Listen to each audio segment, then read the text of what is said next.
Oh, in progress. Okay. All right. Hi, everyone. Was I here last week? No, I wasn't. Oh, you were on vacation. Welcome back. Good morning. Thank you. I got a nice tan. Yeah, Well, you did. Heated, but okay.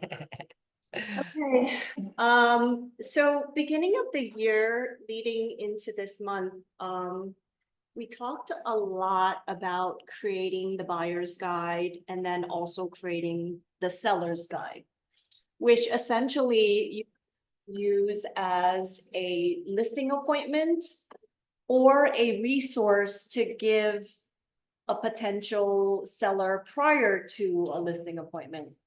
And I know certain top producers that have both, right? They'll have a seller's guide and a listing appointment, listing presentation. So I wanted to talk about, and then we also talked about prospecting for expired and prospecting for sale by owners. And then we also talked about circle prospecting for open houses, you know, just listed, just sold. Hopefully you guys are doing that because inventory is low, right? And you have to get those listings.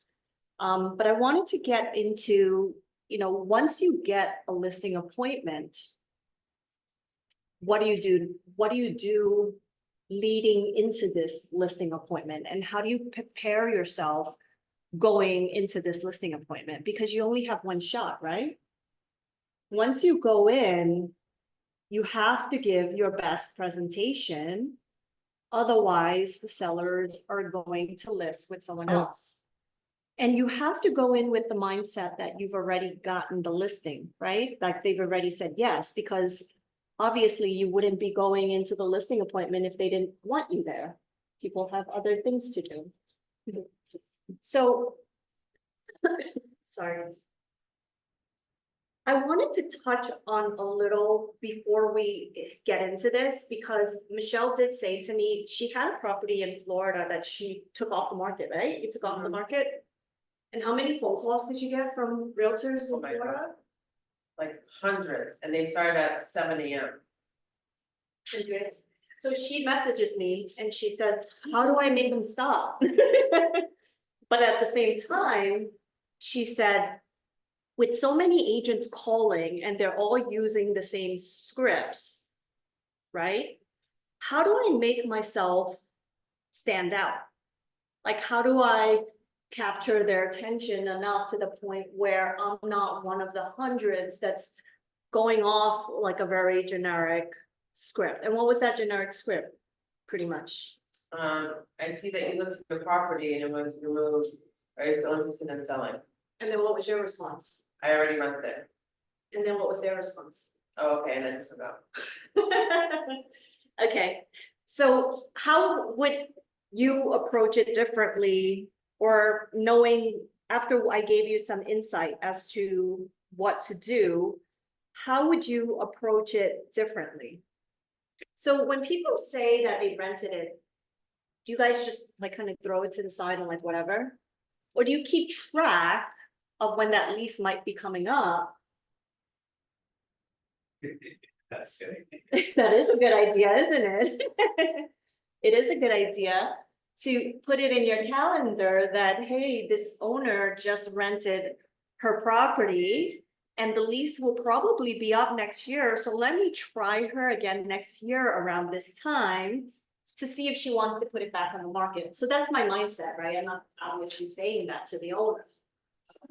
But Michelle said, you know, how do you stand out? How do you not sound like a cookie cutter scripted agent that's using the same line and just says, okay, bye.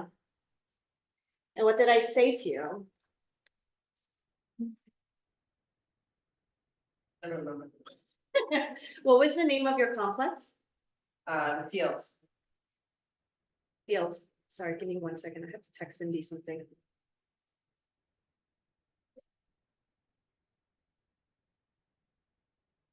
Field. Send out the lease to sign. It says, I would just say, oh, how do you like the fields? They're doing a lot of development and the fields did a great job with their finishes. Yeah, so, I always try to I always try to keep a conversation going with the owner. Because my whole point is not necessarily getting the appointment, but building that relationship, right? So I would say to her, I see that your home is located in the fields. How do you like the community there? Because I see that they use amazing finishes, right? And don't owners usually love to talk about their home or their community or about themselves? So just asking a very simple question to keep her on the phone a little bit longer than the 100 other agents might just set you apart. A little bit, right? That's what I think. I mean, when I'm making prospecting calls, I try to mention stuff. For example, if I have a referral from a board member and the owner's contacting me with just the address and I'm emailing back, I will always put the name of the building, right? Like, thank you for contacting me about the Park Briar, right? And not just 11045 Queens Boulevard. So just those little tweaks or those little insights is what's gonna make owners think, oh, this person knows the area, or this person knows the community.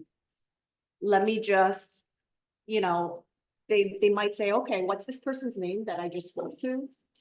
And it's now embedded in their head. And when you call back a few months later, hopefully they're more receptive to your phone call as opposed to 100 others that have been trying to get their listing.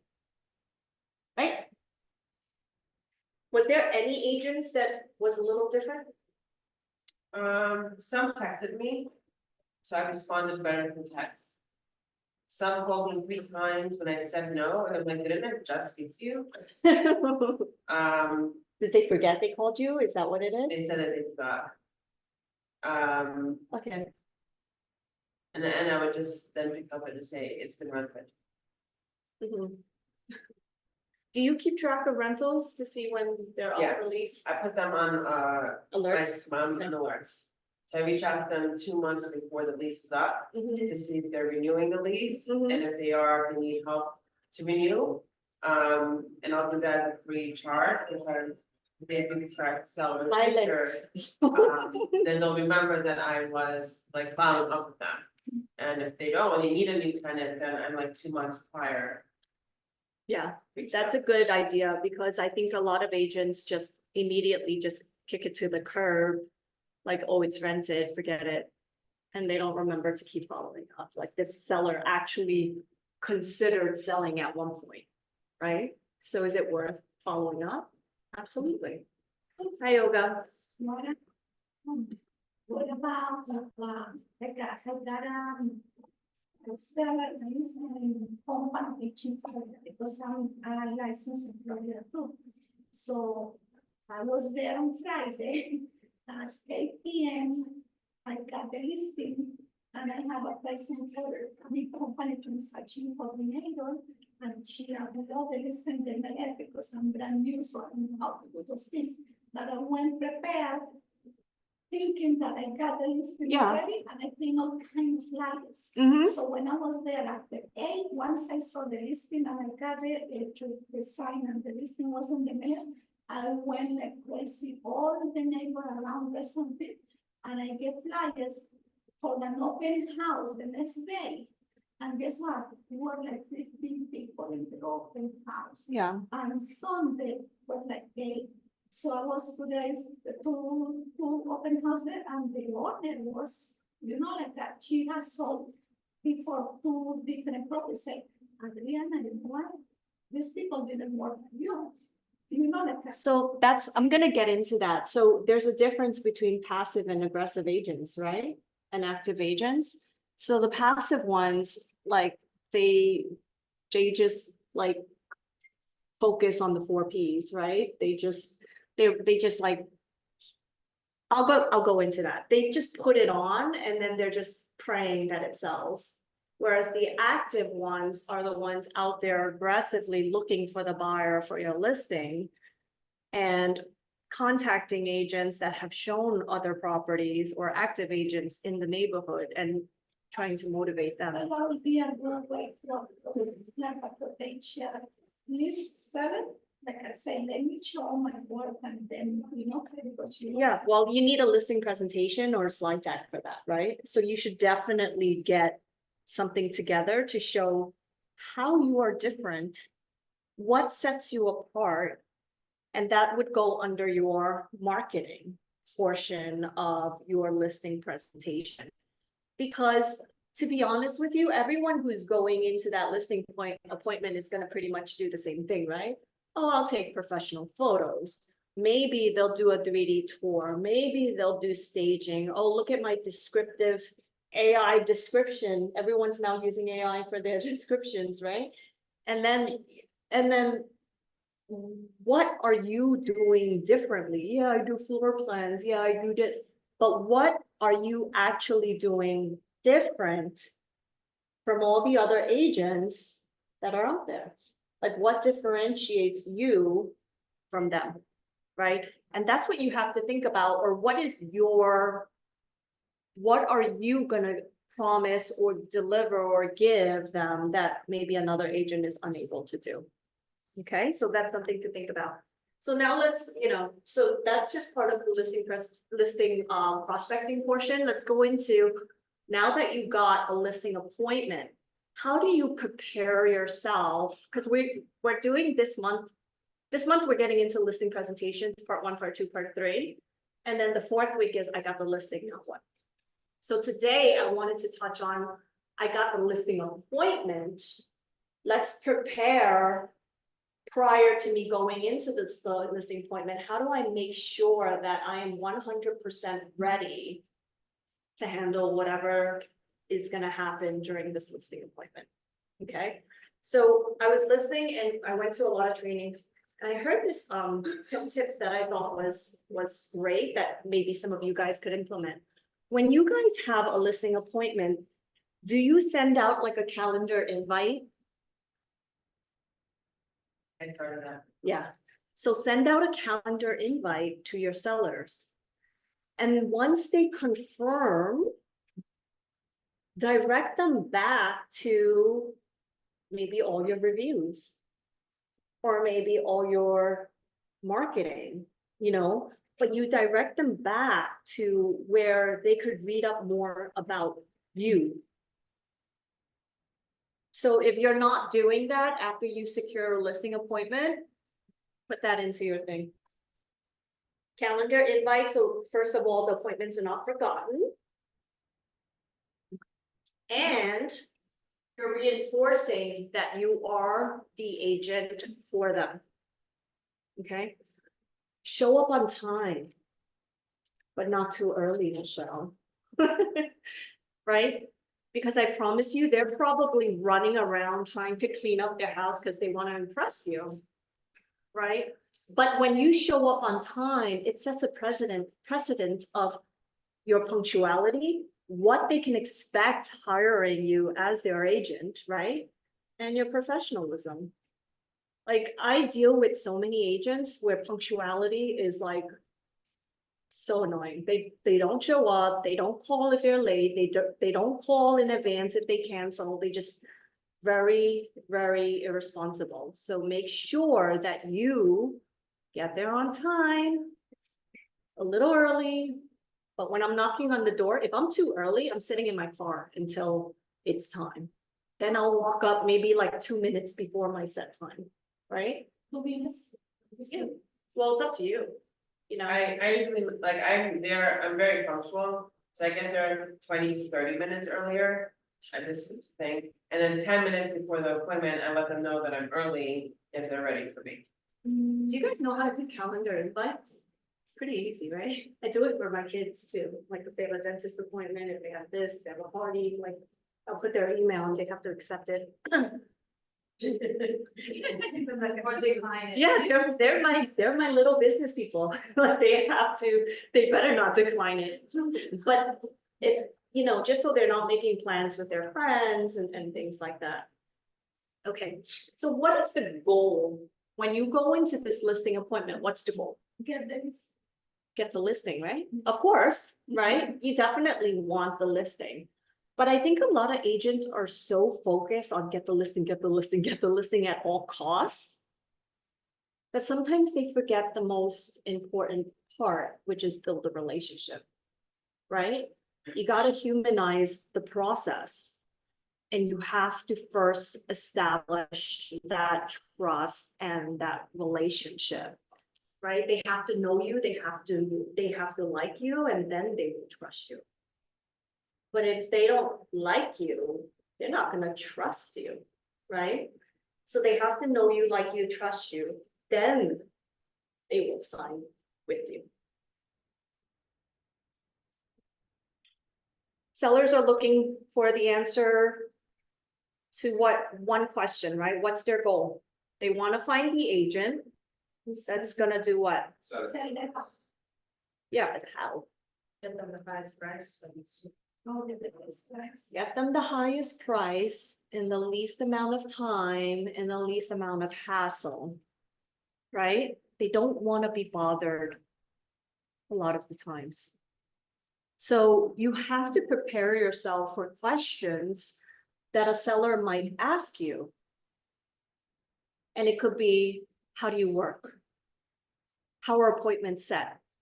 How do you communicate with me? Right? So what are your responses to things like that? Generally, about what?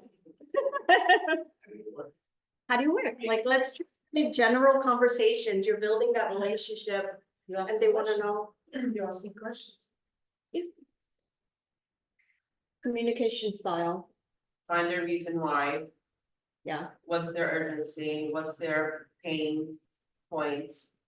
And so you're able to kind of address it with them.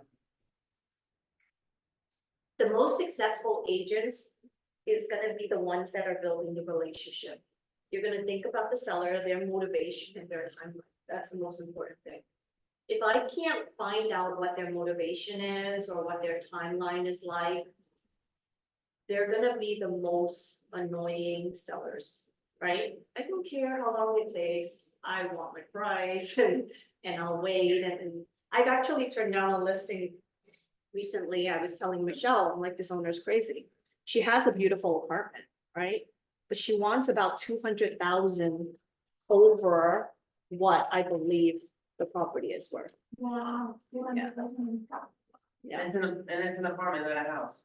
it's a co-op. It's a co-op. Maybe the people who start. So if their motivation, Cause they feel like their renovation is.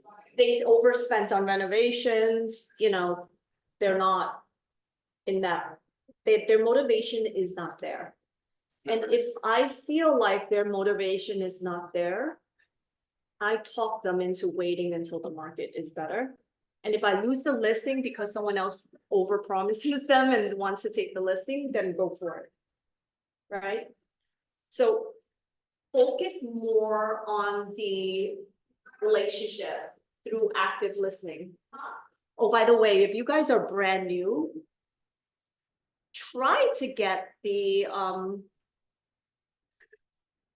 okay. If I was brand new, right, and I met the seller and they want to overprice at 200,000, I might take the listing.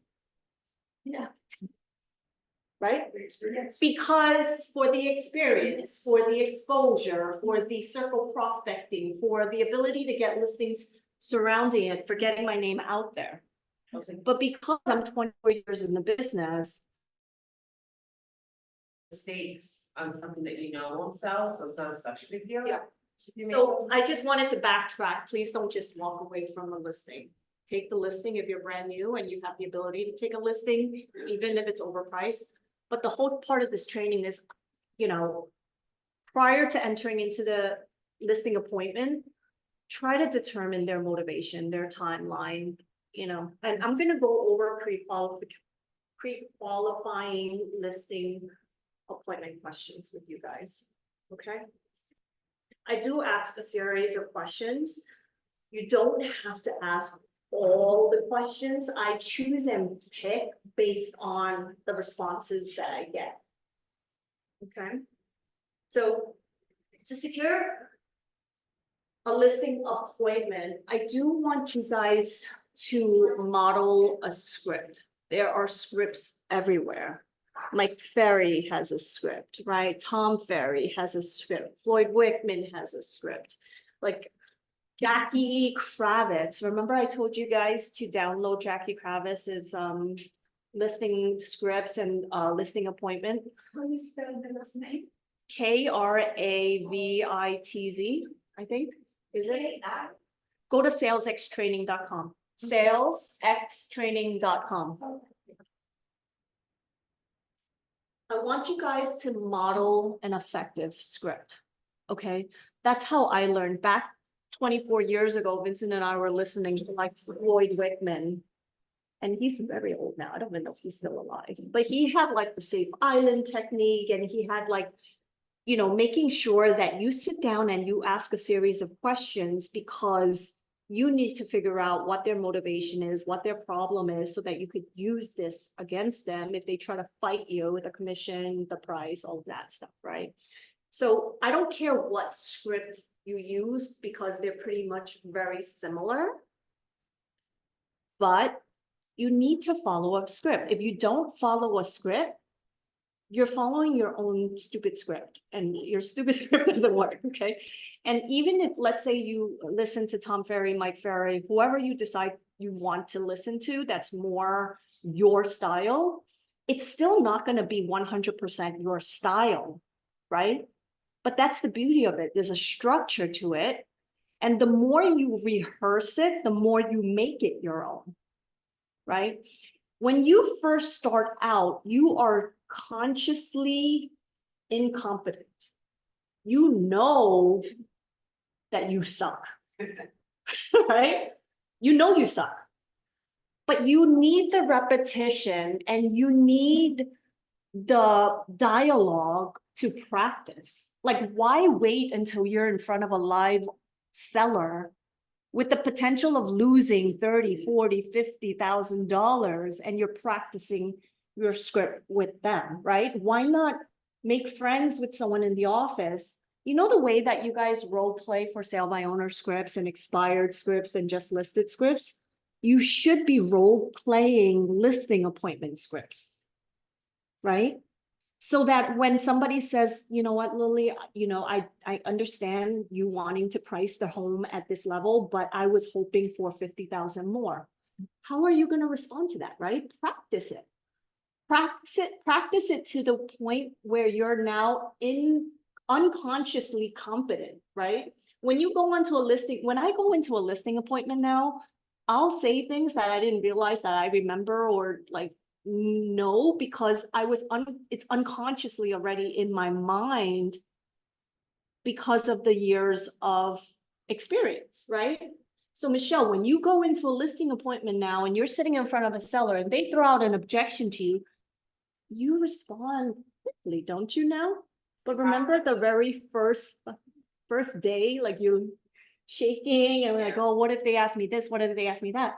But it's through repetition of practicing these listing appointment scripts that'll get you unconsciously competent.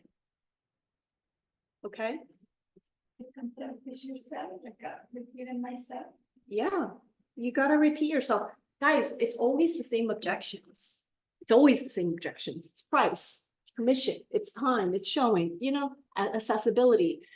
It's the same objections. There's no new objections. Like, I mean, there might be, but you know, rarely is there a strange one. But it's all the typical objections that you know is going to be thrown your way, so you need to practice it. So 8 steps to secure a listing appointment. Number 1, model an effective script. So those who don't have a script, you can look for it online, like Ferry scripts.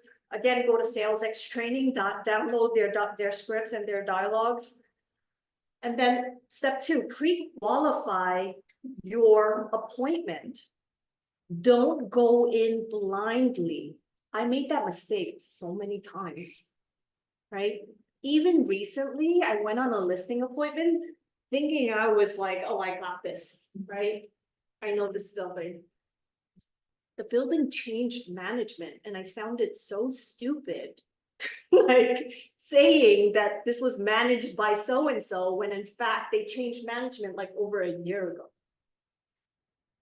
So I am speaking to you guys from my own mistakes and my own pain points, because if you're not pre-qualifying your appointments, or you're not preparing yourself or doing research and things like that, you're going in blindly. So some of the questions is like their timeline, their motivation. I'm gonna go through Jackie's pre-qualifying list later with you guys once I'm done with this. But knowing, I also ask now, do you still have an outstanding mortgage? What's the balance, right? Why is that important? But the mortgage might be higher than. What the property is worth.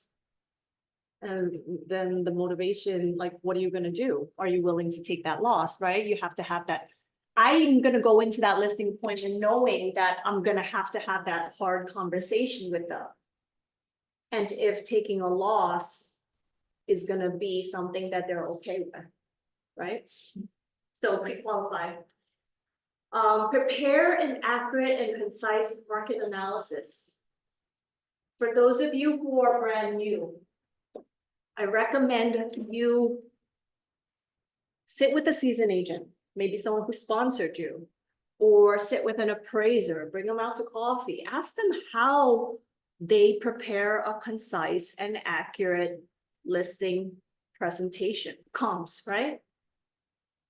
So I always wanted to show you guys this. This is like market statistics, right? That MLS has. You have to learn how to read this. What's that? Market statistics from the MLS. Yeah, just don't wrinkle it. So like co-ops and condos going 1 year back, you have to know, what's the absorption rate? Do you guys know what an absorption rate is? What's an absorption rate? Huh? How much time is it gonna take to absorb that, to sell those places? I know the answer. I'm sorry? Did I know the answer? Ed, this is Ed. What's up, everybody? Good morning. What's the absorption rate, Ed? Absorption rate is if nothing else hits the market, that's how long it would take to sell everything that is in inventory at this time. The active, correct. So if the absorption rate, and I'm telling the owners, right, if they're saying to me, Lily, I need to be in California in 4 months, right? And the absorption rate on here says 4.9 months, right? What do we need to do? Lower the price. Lower the price, right? We need to price Say to actively. them, what is gonna happen if we're not able to sell in 4 months? Let them answer you, because they need to feel the pain, right? Seriously, you're not gonna always just, tell them. Have conversations with them. This is the absorption rate in the last year, and it's at 4.9 months. That is just from listed until under contract. It does not take into consideration the additional 3 months that it's gonna take this property to sell, to close. Did you guys know that absorption rate is only to under contract? Yeah. Like, that's how they calculate it. So that doesn't take into consideration the amount of time. Let's say there's financing, right? Buyers are given another 45 days to secure a loan, and then we have board approval. After commitment is received, they have 5 business days to prepare their application and have it submitted. So by going through this timeline with them, you're showing them that this is a very tedious process, and it's a time-consuming process, and that even if they think that their property is special, right? They're not taking into consideration other aspects that could affect their timeline. I think you wanted to see it. That could take into effect what if there's obstacles? So my questions to my sellers might be, you told me you need to be there in 4 months because you're starting a new job and you've already signed contracts for a new home and to start your position. How comfortable are you going to be covering the living expenses in California and in New York? How much reserves do you have to carry this? And let them answer you, right? So your job is no longer in the eyes of the owner, just the realtor. You're their problem solver, right? You're going to solve all their problems. So that's number 3. Number 4, I need you to assume that the listing is already yours. Assume they're listing with you. You have to have a positive mindset. I've met a lot of agents, they're like, I have a listing appointment, but I don't think I'm gonna get it. What's gonna happen? I'm not gonna get it. You're not gonna get it because you're gonna go in there like shit, right? You have to have a positive mindset and your confidence has to be there, right? When I'm meeting the sellers, I want to be professional. I want to be, confident. I want to show that I am the aggressive agent that they're looking for, not a sad, passive little agent, right? You need to show them that you're the one that's going to get the job done. Number 5, motivated sellers are looking for a knowledgeable, professional, confident, and aggressive agent. So your demeanor changes. Let's go back to 4. Assume that the listing's already yours. Your demeanor is what's important. Number 5, the sellers are looking for knowledgeable, professional, confident, and aggressive agents. Okay. I know some of you guys are S personalities, and whenever seller says, well, what do you think? What do you think we should list for? What do you want to list for? Or like they hate passive, and you think you're being friendly and you think you're being, their friend. They don't need a friend. They need an aggressive agent. Okay. And they're looking for that aggressive agent. Act confidently. Number 6, show up energetic, enthusiastic, with passion for what you do. This will get them excited about hiring you as their agent. Number 7, your marketing plan. This is where I want you guys to work on your seller's guide. Okay. What makes you different? What sets you apart from all the other agents that you're going up against? And I might tweak my listing appointment, because if I know that I'm up against a certain agent, I'm printing out their stats. I'm printing out like everything, right? To show the difference between my list price ratio to their list to sale price ratio, their days on the market, my days on the market, my reviews, their activity, my activity. So your marketing plan isn't just, oh, I'm gonna take professional photos and put it online, and it's gonna go to all these websites. Everyone does that. It syndicates automatically. You're not even putting it on the websites. Those websites are doing it for you, right? So what is your aggressive marketing plan? So if I'm saying to the owners, a lot of agents take a more passive approach, whereas the aggressive agents or the top agents are the ones that are motivating the market. My job is to find the buyer for your property. So I'm making phone calls. I'm speaking to the agents that I know dominate this market. I'm speaking to them to let them know about your property, right? By the way, that's how I sold 19G. I spoke with Laura because I saw that she had 17G. And I wanted to see if she had any buyers from 17G for 19G, and she did. So I'm not afraid to work with other agents to get the activity. You can transfer it before or after this. When I knew I was going to get the listing. Yeah. So she had someone and, you know, we sold it very, very quick. Well, we didn't sell it yet. It's accepted offer. So I would that it goes through, but my proactive approach isn't to just list it and wait, right? My proactive approach is, hey, which agent has had activity in this building? And even if I'm missing documents, like I will help outside agents out, right? They've called me and they're like, Lily, I noticed that you sold, you know, unit 1X and I need the financials, you know, can you send it to me? And agents that I don't even know, I'm like, yeah, here, you know, I play nicely in the sandbox because I expect that back. So, and you want to build that community, you want to build that collaborative, you know, environment where if you have a buyer or they have a buyer, you guys are working together, right? And that could be something that you do put in your marketing plan. You could also say, by the way, you guys have CRMs, right? How many leads are in your CRM? If you are brand new, why not ask Vincent, hey, how many leads do we have in our team CRM?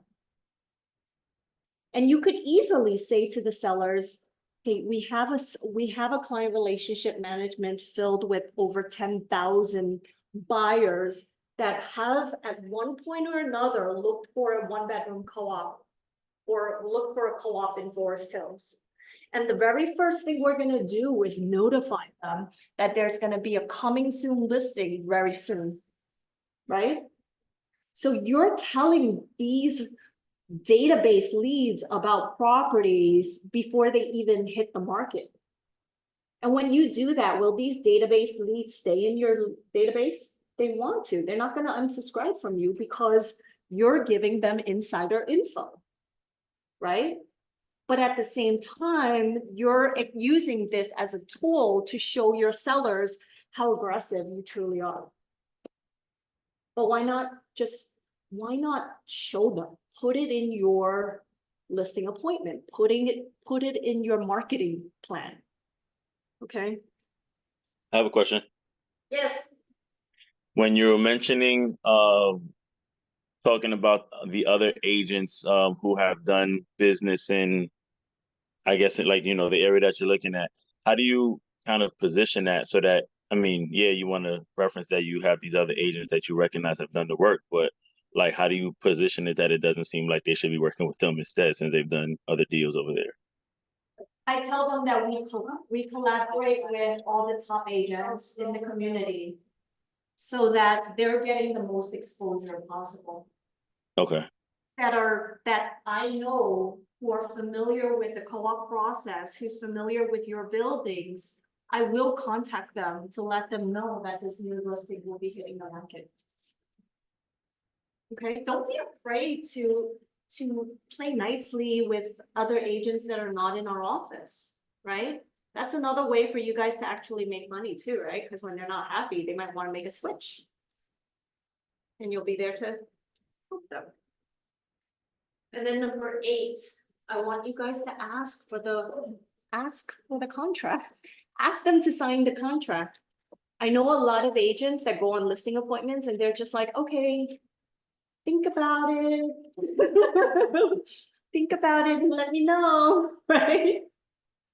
There's something that somebody used that I thought was absolutely amazing that I'm gonna start using. So bring a calendar to your listing appointment.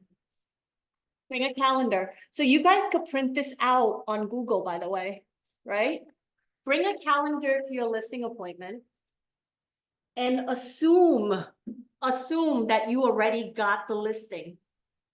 Take out a piece of pen and after you've closed on that listing appointment and you're like, are you confident that my team and I are able to get your property sold? Great. So let's take a look at this calendar. I know you wanted to do some cleanup work. I'm going to send you over, the junk removal company.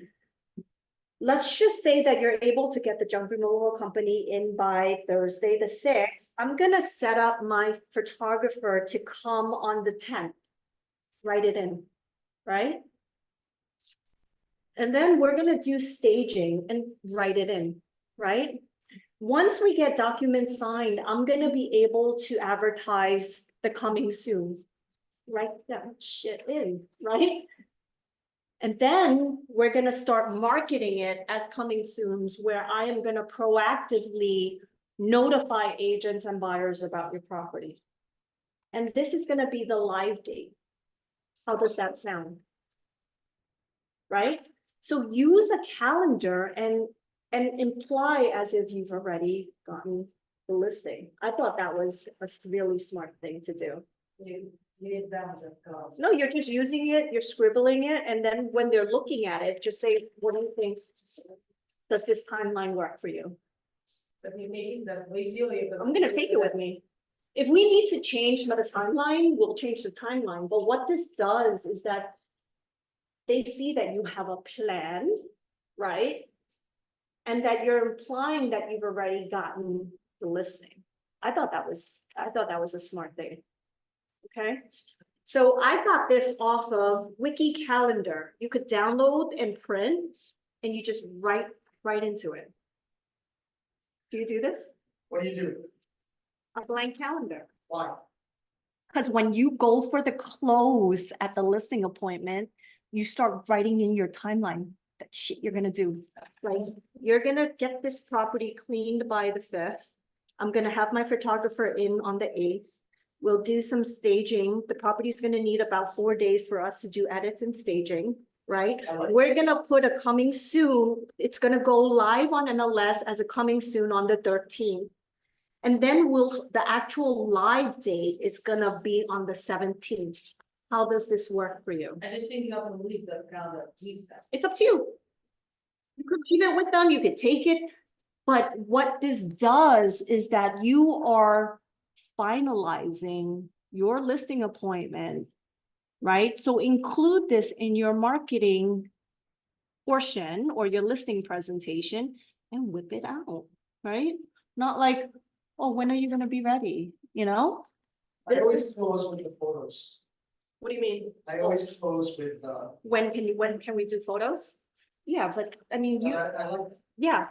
And they call it, like, you could start naming your processes, right? Kyle Whistle does that. The listing appointment is just 4 steps, right? You confirm their motivation, when, where, why. 1 second.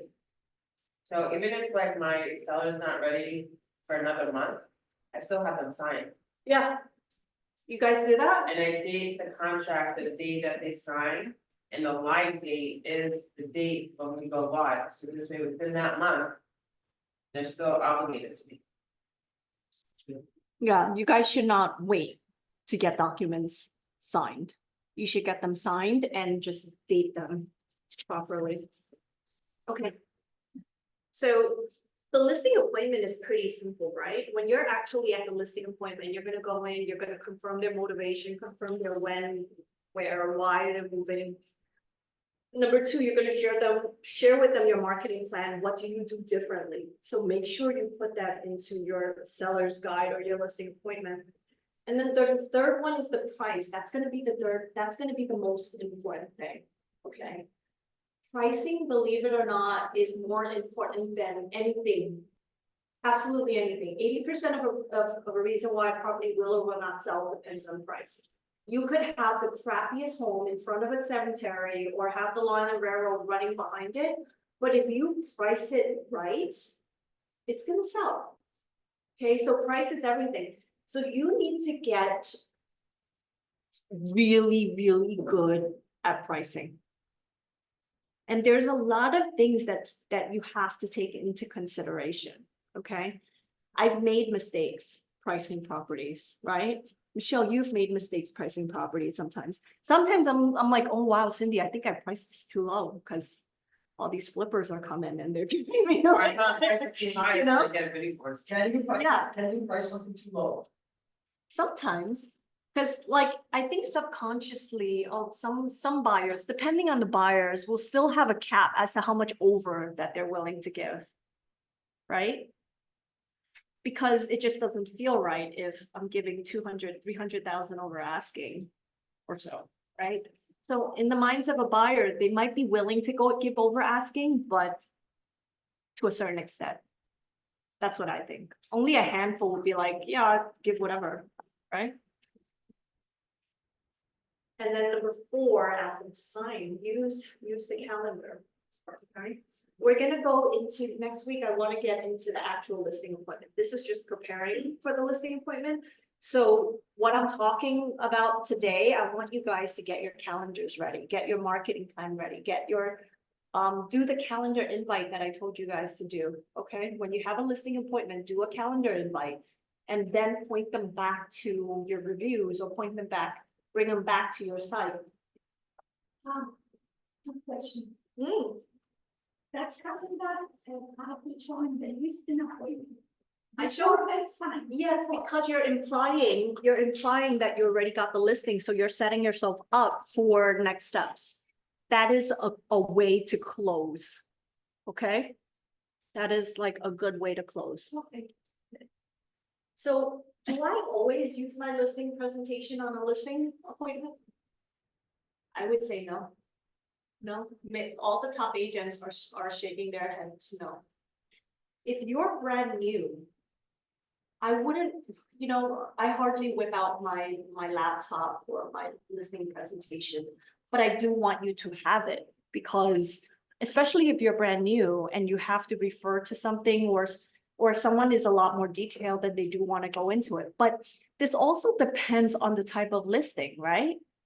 If I'm going on a listing appointment and it's a cold call, if it's an expired, if it's a for sale by owner, then maybe I will need a listing presentation. But if it's someone who's a referral or who's a repeat client, am I gonna be that formal? Am I gonna whip out my listing presentation and go through each slide? That's torturous. They already know what you do. You've already built your credibility and your trust with them, right? So I don't know, what's the percentage you think of the time that you actually show a listing presentation, Vincent? Or you just talk? It depends on the situation, you're right, if it's a referral, it's different, but I like having a full out presentation. A visual, Yeah. a lot of people are a lot more visual, right? Do you bring your laptop or you print it out? I bring either my laptop or my iPad. Okay, so you don't bring paper. Sometimes I bring it. Can I ask you another question? Do you bring a listing contract with you in Yeah. paper? All the time? Unless Huh? it's pretty- Unless you forget. Okay. So can I tell you guys something that I've gotten myself in the habit of doing, which I don't want you guys to do? Not bring the listing agreement? I don't bring listing agreements because they're so annoying to fill out, right? Yes, they are. I don't bring it either. And then sometimes it's like, so much information. But the listing appointment I'm going on tomorrow, I have it filled out because they're old. How do I know they're old? Their email address is roadrunner.com. Wow, the Roadrunner. So you kind of know, your audience, right? Like this person's not e-signing anything. But I've gotten into the habit of just saying, okay, we're all set to go. I'm gonna have my admin send over listing documents and dope disclosures for you to e-sign. I lost listings. You've lost listings because of that. So I'm telling you guys, this is our pain point because of how lazy we are. We've lost listings because we could have gotten it signed at the listing appointment, but because of how confident or arrogant had become and how lazy we have become, okay, we've lost listings.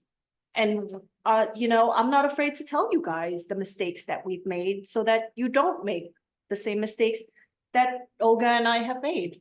Yeah, it's almost better to get the listings and get the dates wrong. Like, Yeah. I have ones that's signed right now, and they keep delaying the pictures because they're not ready. Right, something comes up, I've had that, and we just have to keep editing the dates on the but listings. it's easier than having it re-signed. Yeah, so depending on what type of listing appointment you're going into, guys, if it's a cold call, if it's an expired, if it's a referral, you could kind of gauge whether or not you should whip out your listing appointment and how formal you have to be.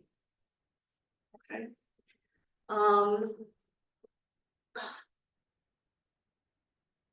Okay, so what do you put in a listing appointment, in a seller's guide? We spent a lot of time creating the seller's guide, and I know some of you guys have really detailed one.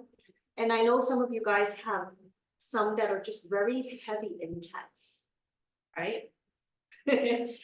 I would try to avoid putting too much text on your slides. The reason is because if you put too much text on your slide, they're busy looking on your slide and like reading it, that they're not focused on you and the conversation and relationships that you're building when you're in front of them, right? They should act actually as like a point of reference for you to speak more to them about, right?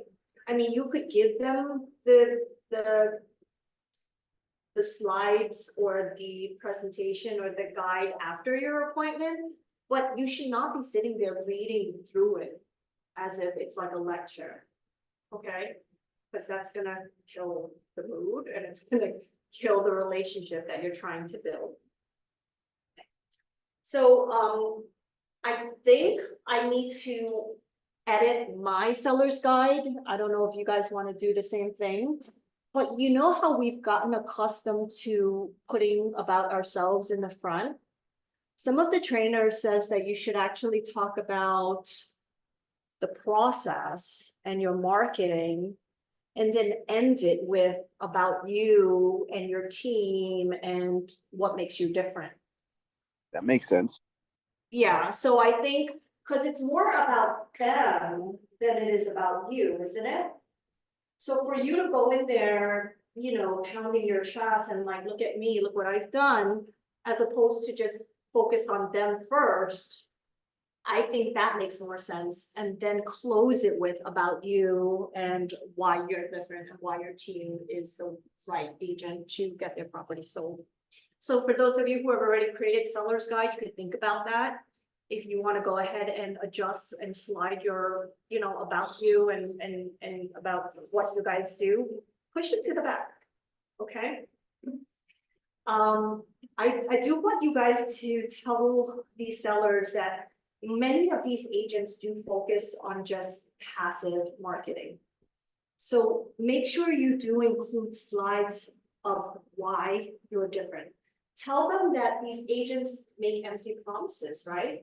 They talk the talk, but they may not be able to walk the walk. And how do you show that? Through stats, right? How many times, Michelle, have you like pulled out your stats and then you compared it to other agent stats? And you're like, well, they only sold like 5 homes last year, right? Whereas I've sold 30. So like know your numbers. Because a lot of agents, they might be able to talk and talk, they make empty promises, they put up a sign, they push a button, they put the property on the market, and then they pray, right? They pray that it sells. So instead, show them your aggressive, proactive approach. I've also offered, and I won the last 2 listings by offering, because these are 2 sellers that were not local. So I offered that if they would need any vendors to come in, such as painting, cleaning, whatever, I will be there to open the door for them. So this way that they can be hands off and I'm gonna be their hands-on agent. Yeah. So, They love that. They love that you take over and get their property ready. and don't be shy to negotiate your commission. Because my last listing that I won, I offered to help them, and I didn't end up even needing to help them, but the fact that I offered it to them, they're like, no other agent. Did that for us, and I won the listing over 0.5%. Off of another agent that I know that said they went on the interview, and it was literally just 0.5%. Yeah. And don't be afraid to ask. Like, I'm always like, oh, what did the other agent offer you? Tell me, what did they say was the price? What was their commission? Well, okay, another thing to include, and then we'll get into listing appointments next week. Like, this is just prepping for the listing appointment, right? You got the listing appointment, prepare for it. So for your seller's guide, for your listing appointment, for your whatever, seller's, your listing deck, name your processes, right? Make it sound cool, make it sound professional. You could do a 7-day listing launch. I thought when one of the top agents in EXP mentioned that, they're like, this is our 7-day listing launch. Doesn't that sound so cool? Like, what's your 7-day listing launch? Well, first, we're gonna do this, we're gonna get listing documents signed, you're gonna get it decluttered, then we're gonna schedule professional photographers, then we're gonna have it staged and edited. This is our live date, and then we're gonna do some proactive prospecting. Like, instead of saying that, give it a name, right? And this is our 7-day listing launch. They're like, wow, they got a plan. So I thought that was cool. Okay. What about guarantees? Do you guys have guarantees in your listing appointment? Cancellation? No, I don't have one. Vincent, do you have a cancellation guarantee? Yeah, but I only mention it sometimes, Yeah. but I need to. Some sellers are scared, especially the expireds. The expireds are petrified that they're gonna get locked in another 6-month agreement with the wrong agent, right? But to be honest with you, have you let sellers go before? Do you hold them to the contract? So why not just freaking give them a guarantee? Cause you know you're gonna let them out anyway, right? Right? Yeah, I thought I'm not gonna keep the hostage. Come on, guys. So if you already know that this is something that you will offer, why not put it in there? I'm not gonna hold someone to a contract that does not wanna work with me. And I probably won't wanna work with them too if they don't wanna work with me. Right? I put this in the agreement, Yeah, and I always mention that I'm gonna. write you this do down. put it? Yeah, so people will feel so much safer signing with you if you have this cancellation guaranteed. I say that I'm gonna put this in writing. Mhm. It's fire me anytime, Mm-hmm. I always add that, nobody ever did, Yeah, just for the. yeah, Fish. just to ease their the tension, right? Because I promise you, that's already in their head, like, what if I don't like this agent? What if they're making me promises that they're not able to fulfill? But your ability to say, I'm gonna give you a cancellation guarantee, shows them that you will fulfill whatever you just said that you're gonna do. You're gonna do what you're gonna do, right? That seller, elbow person, Mhm. she interviewed all the agents, she wrote that in the review that I'm the only one. Who put that in the. Cancellation guarantee, Yeah, she said I was thinking, she's very analytical, she said I was thinking about that. yeah, Nobody else did, so Yeah. they're not even being willing that they can solve us. yeah, yeah.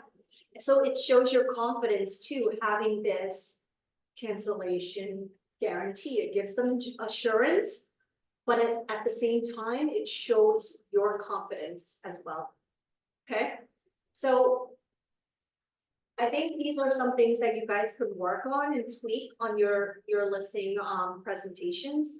I do want you guys to include your reputation, your stats. You do, right? Talk slow. Oh, yeah.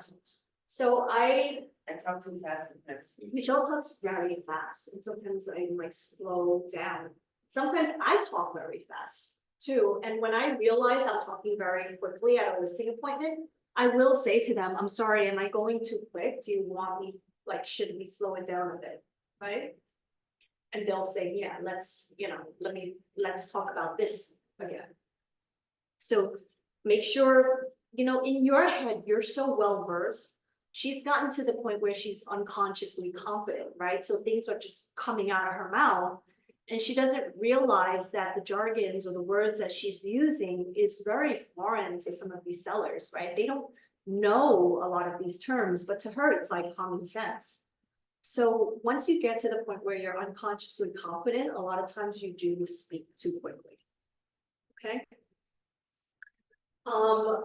When you go on a listing appointment and you know that they're going to interview other agents, why not give them a list of questions to ask these other agents? Include that in the listing presentation, right? And you know, some of these questions, these agents are gonna stumble on, right? How many co-ops have you sold? Are you familiar with the co-op board approval process? How familiar are you with the debt to income ratio of this particular building? Right? So, you know, give them questions like that. What's your list to sale price ratio? What's your days on the market? You know, how many years have you been doing this? Those of you who are new, you can always piggyback off the team or off the office, right? My team and I, or our office has been in business, I don't know how many years now we've been in this office. 35. Yeah, so give them a list of questions, right? That they could ask that you know will most likely stumble a lot of these agents, right? I understand you're interviewing another agent today, Mr. and Mrs. Miller. I've prepared a list of questions that you should ask these agents, just so that you could better compare the level of professionalism, experience, and blah, blah, blah, right? Okay? Describe your team. Or, you know, I like to say that I am part of a team, right? Like, I'm not the one who's gonna be spending my time making sure that, you know, the documents are inputted and documents are scanned, and, you know, we have a team behind us so that I could focus on the proactive, important things, negotiations, showings that you're paying for, and I'm not doing admin $15 an hour work. Okay? So, include your niche, include, you know, how you follow up. We have a client portal that I like to mention to my sellers too, to let them know that anytime there's a showing, they're gonna get updates, right? Anytime there's a feedback, and I do go into showing time to show them that we request feedback up to 4 times, right? And sometimes agents will not give us feedback, and we'll just take it as if their buyers are not interested. But we will always attempt to get you as much feedback as possible. I think the biggest concern, one of the biggest concerns that these clients have is that you're gonna list it and you're gonna leave and you're gonna go silent, right? They need the follow-ups and they need the updates. Okay. Don't be afraid to ask the owner what is most important to you in the agent that you choose to represent you? Right? A seller, what might be some of the answers that these sellers give you? What is most important to you about the agent you choose to represent you? This will help you discover what their pain points are. I just need to make sure that I'm getting updates. That's their pain point, and then that's when you're gonna whip out your client portal or how you actually follow up. I want the agent to I wanna make sure that you're gonna be the agent that does all the showings. I hate that. You say yes to that? No, so I do say to them that I will try my best to be present, but in the event that there's activity and somebody wants to see your property, I do not want to say no to them just because I'm on another appointment. But I have a trusted, licensed realtor on my team who will accompany in the event that I am busy. So that's my response. I've said that a number of times where, like, you know, that's a common feedback that I get. Like, I want to make sure that you are the one that deals with my listing. I say that the buyers will always be accompanied by a licensed realtor, Mhm. licensed real estate agent, but I will personally be involved in all the negotiations. But, you know, Vincent, I've seen a lot of agents and inexperienced ones. I just know they're inexperienced by the way that they respond. I want you there. How do you say? What do you say? I always be there with the licensed agent, but you know, I do follow up with everybody. Yeah. So how do you respond when an agent, when you're competing with an agent, a listing appointment? Oh, we heard that you don't even show the listings, you only send your team members listings. I get paid for being effective. Right? So what I do is I sell properties, I sell them at a very high level, I sell very close to asking price or over asking price. And there's a reason why I do the way I do. I also say, you know, a lot of agents want to double end the listing. But my primary focus is making sure that my fiduciary duties are to you. So when I have a team member show your property, they represent the buyer's interest. Do you really want me splitting my fiduciary duties between you and the buyers? No, I want you representing me, you know? So that's another good response, right? So you guys have to get good with these objections that you might hear. And we'll go over that. I think I might want to ask some top agents to maybe be on the panel to give me some of your objections that you've heard and how you've answered them. But I will go into the listing appointment. But I think that's good, right? Because the objections I hear are very similar to what Vincent would hear, what you would hear, and we all have different responses to them, don't we? Yeah, and I also recommend, like, especially the first couple, bring a top agent with you and split the commission. What I learned with going and seeing Lily during listing appointments, I try to mimic everything she does, even with like the walk. The confidence and like you exude this confidence. I get a very high, like conversion rate when I go on a listing appointment. Very few do I lose when I'm actually at the appointment because of like just seeing her in play and seeing other agents in play and being able to pick up. You know, because you don't know what they're actually saying or doing until they're actually at the appointment. The confidence, guys, I know when you hear me saying like, go in with the mindset that you already have it, have a positive mindset and, you know, be professional, be aggressive, be confident. A lot of you are like, oh yeah, whatever. I'm telling you, if you go in not confident, the sellers are gonna feel it. They're gonna feel it and they're gonna know like, oh, this person might not be the right agent for me. Okay. So think about your listing appointment, what else you could include in it. Other agents have included like their national reach if you want to do that, because EXP is national, you know, we're international as well. Tier commission levels or tier service levels. Have you guys considered doing that?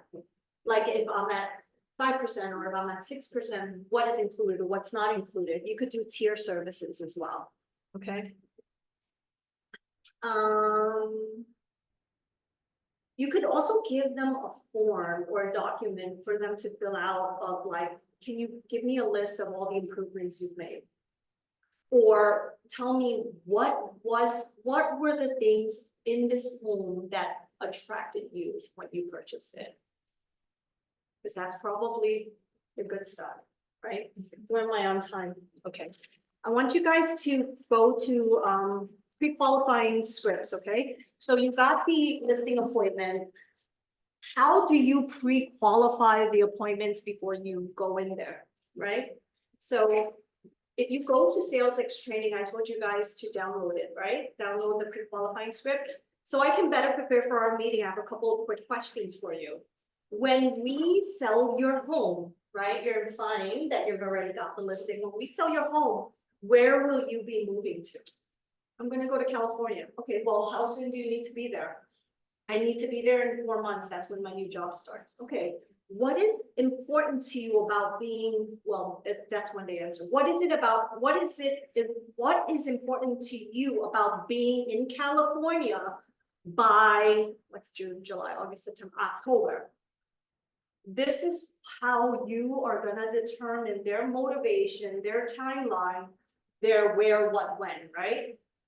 Are you planning on interviewing any other agents for the job of selling your home? I know some of you guys are gonna say, well, why would I give them the idea of interviewing other agents? I promise you, they're thinking of it already. And the reason why you wanna ask this is because you wanna be prepared. You wanna know if you're going up against a person and who that person might be, okay? When what specifically are you looking for in the agent that you will hire? That'll also help you determine what their pain points are or what's important to them. When I see you, how much do you want to list your home for? I don't like to word it like that. But what I do sometimes say is, well, do you have a price in mind, or what do you think your property is worth? Even during a listing appointment, I like to ask the owners where they realistically believe they should be positioned based on the comps that I'm showing them. The reason why is because agents, what do? You guys get scared that you're gonna lose the listing if you price it too low, right? So what ends up happening is that a lot of agents end up pricing it super high. Why not go through the comps with them and then invite them in by saying, based on the comparables that we just reviewed, the list, the actives, who you're going to be competing with, and realistically what has closed in the last 6 months, where do you think we should be positioned? But what if they say, well, that's why I called you here, I want you to tell me the price. Yeah, of course, and I'll definitely get into it.